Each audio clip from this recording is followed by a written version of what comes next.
Design Leader Insights is brought to you by Fuego UX.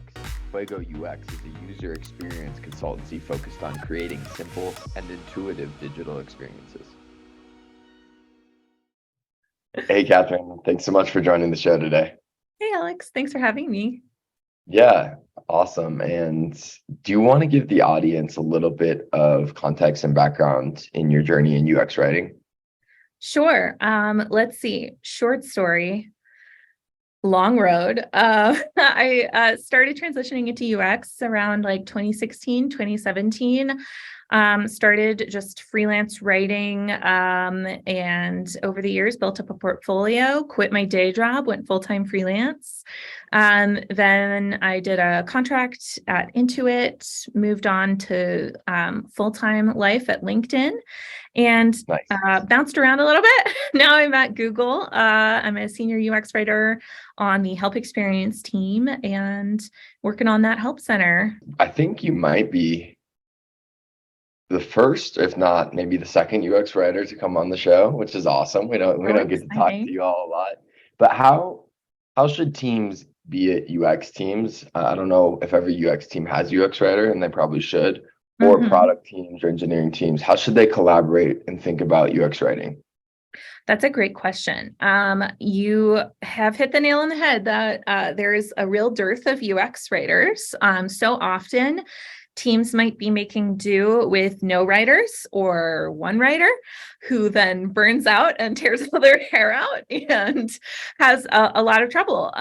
Definitely like ratios are kind of a hot topic in this industry. So usually you'll have like one writer to maybe like 5 or 10 designers, and that is wild. I will say that in the best case scenario, you have a reasonable ratio of writers to designers, maybe like one writer to 2 or 3 designers tops. 1-to-1 would be fabulous too. Then we could really give every single project like all the polish it deserves and do all the design system work that needs to happen. But generally speaking, like you as a designer working with a writer, you will want to understand kind of their workload and their bandwidth because it may be very different depending on that ratio and depending on how the writer is being managed, right? So if you have a really wonderful supportive manager, they're going to protect your time and help you stay focused on really high impact work. That's really important to the business.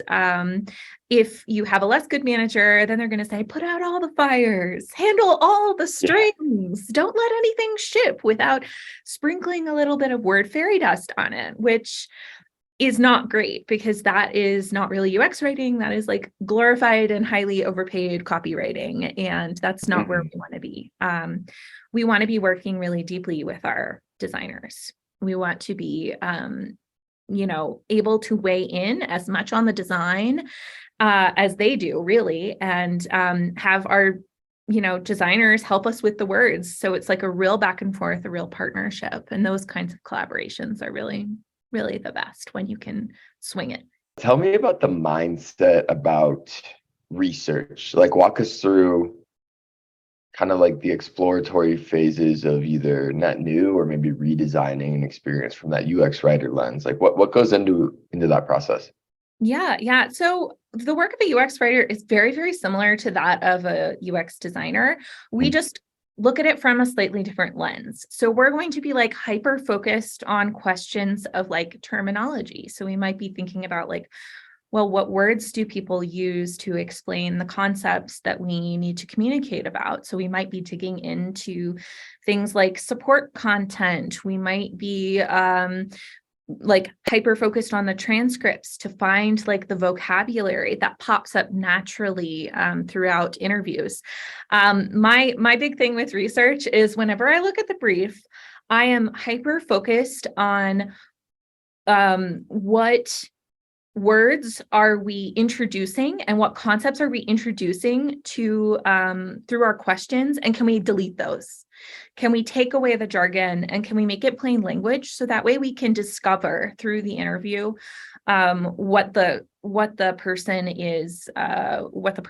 thinks, so that way we don't head to jargon town and totally confuse everyone. Everybody has so much belief that everyone knows the weird techie words that we know, and it's not the case. How should organizations be saying, hey, that was a successful UX writing initiative? Right. Well, we measure our work the same way that other designers measure their work. And ideally, adding a UX writer to the mix will just make you more successful at the same metrics that you've been looking at, right? But in terms of like measuring writing specifically, beyond like looking to the metrics that you already have in place for your project anyway, that you're driving, you can measure things like readability for sure. That's a really simple one that you can do yourself because Microsoft Word has inbuilt like grade level assessments, right? So you can just check that. You can say like, yeah, we improved the writing level 3 grade levels, and that's a great boon for accessibility. That's a good one. Another thing that you can add in, this kind of goes back to research, is like card sorting, entry testing. Those are two ways to really assess, like, are you grouping and categorizing elements correctly?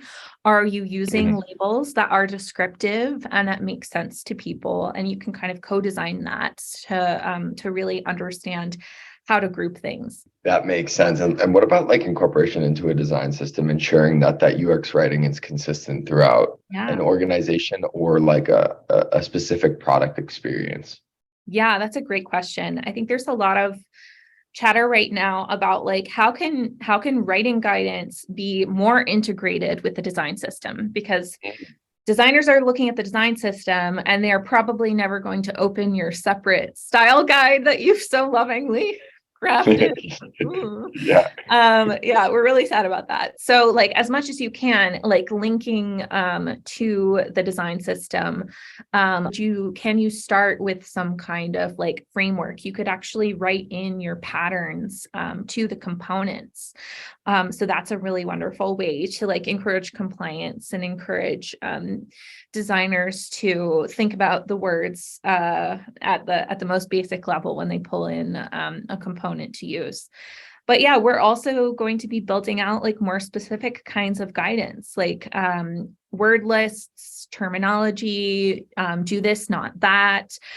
Showing examples is like really one of the best ways that we can help designers kind of like get it. It's like a general writing rule may seem a little bit opaque, but then when you see like an example, a good example next to a bad example, it really helps clarify for folks what they need to be doing. I love it. And that's a great transition to our next question, which is advice for new designers getting in the field today, be it designers or people looking to transition into UX writing. Where would you point those people? What kind of advice do you have there? Well, I wrote a whole article about this. It's on my LinkedIn, so maybe we can link this for people. No doubt. It has my favorite UX writing resources. I think getting into the field is really, really tough, especially now, especially in the current climate. Right. I started as a freelancer and I honestly can't recommend it enough. It is a great way to cut your teeth on small projects with clients who really don't know what they're doing. Like they've never hired a writer, or maybe they've never hired a designer before. So they just know they need help. So like whatever you're going to be able to do for them is going to be better than what they can do themselves. And you get to learn along the way at kind of like a low stakes environment. So definitely love freelancing. It's a great way to build out your portfolio. I always recommend having real projects in your portfolio as soon as you possibly can. But as far as writing skill goes, you need to be able to be concise. You need to be able to ruthlessly edit. You need to be able to be your own editor. You can't have mistakes in your content because no one else is checking it. You are the buck stops with you. So you need those writing skills. But really it's so much more about thinking through business problems, thinking through customer needs, having that like deep sense of empathy and understanding how you can use words to get you to the right places. So it's a very particular skill set. I wouldn't assume just because a person can write wonderful essays that they're going to be a good UX writer, because it is That's a great point. It's a totally different application.